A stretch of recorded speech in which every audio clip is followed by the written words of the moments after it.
Hey, good afternoon. Welcome again to TK, Coach on the Rocks. Lovely to see you. Lovely to see everyone tuning in. Give me a shout, give me an emoji or a wave, or let me know that you're here. Because today I want to talk about a very important topic of insights. Again, this is inspired by true events. So today we had a team meeting, and what we've noticed is we're having the same insights, the same conclusions, maybe the same topics of ranting, time and time again. We're constantly talking that things need to change, and we even know what needs to change and how. And yet, things don't always change. So when you have a situation where your insights are constantly repeating, that's a bit of a challenge. But some of you might not know what I mean by saying insights.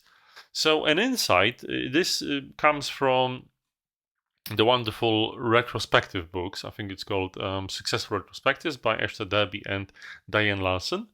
And it describes the 5 stages of retrospective. An agile retrospective is a meeting that agilists and agile practitioners have, every iteration, but there's so many more terms to explain.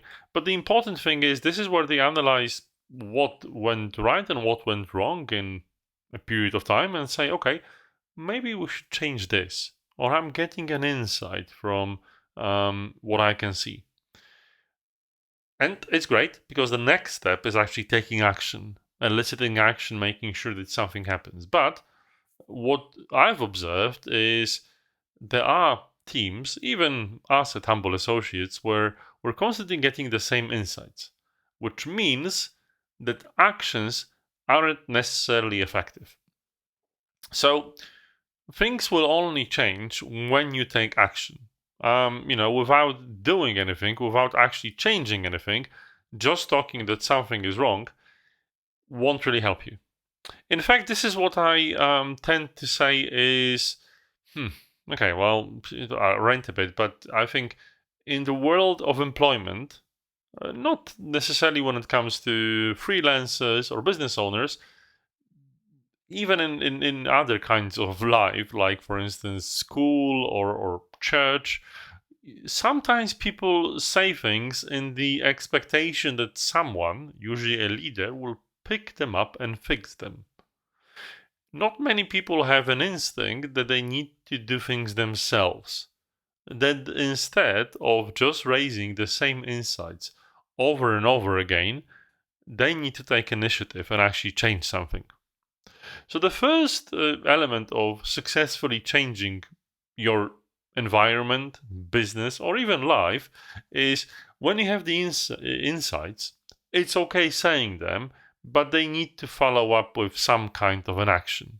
Because you can't expect someone else to pick up the slack and constantly make your life better. We tend to complain about, the business environment, bosses, politicians, or the economy. But one thing that I've learned from running my own business is the buck stops with me and my other co-founders that are the leaders of the business. So yeah, that's a habit that took years to develop. And tell yourself we're no longer employees. We have to pick it up ourselves, and just complaining won't change anything.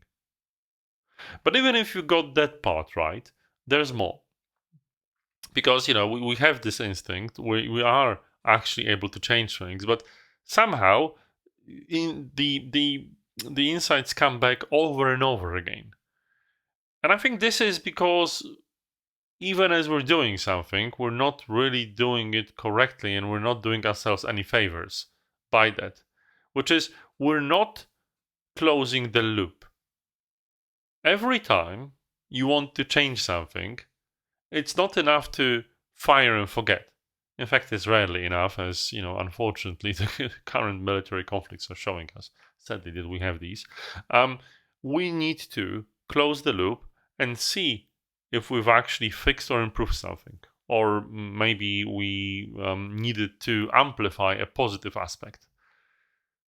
Often we don't. Often we think that when someone took initiative or we took action, it's all done. And what happens is it just fades into the background. You know how it goes. The squeaky wheel gets the grease. And when it hits the grease, it's no longer squeaky and it's easy to forget that you need to change your bearings actually, and you need to follow up and see if you've serviced it properly. So I don't know if anyone's commenting or liking. You might be, but I can't see it here on LinkedIn, which is strange. Oh my god, LinkedIn, come on, do something about it. That's the insight for you. So I can see the stream and see how people are reacting. I can see quite a few of you actually watching. But essentially, to follow things up and to maybe end my coach on the rocks, we need insights.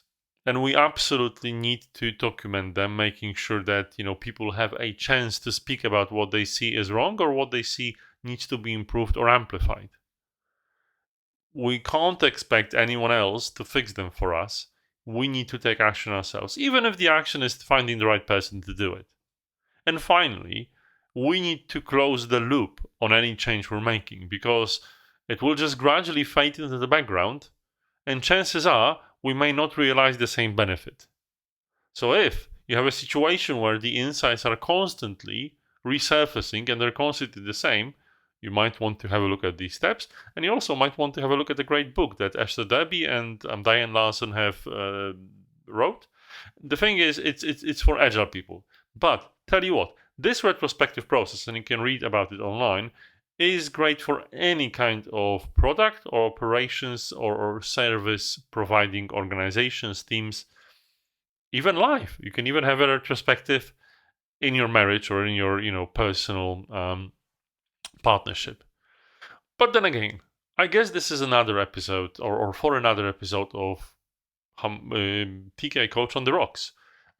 By the way, public service announcements. We have an Agile Fireside chat today on the Humble Associates profile. So go subscribe, and you will be able to see our wonderful conversation with Shade. Well, I know it will be wonderful. I don't have to hope for it. Also, like and subscribe to my profile if you want to see more of these. If you find it interesting, I will broadcast every day. Well, maybe on the weekends, maybe not. Let's see how it goes. In impromptu times, and hopefully I'll have some interesting thoughts and maybe advice, maybe inspiration for you all. With that, I'm done for today. Have a great day, and hopefully I'll see you tomorrow. Bye bye.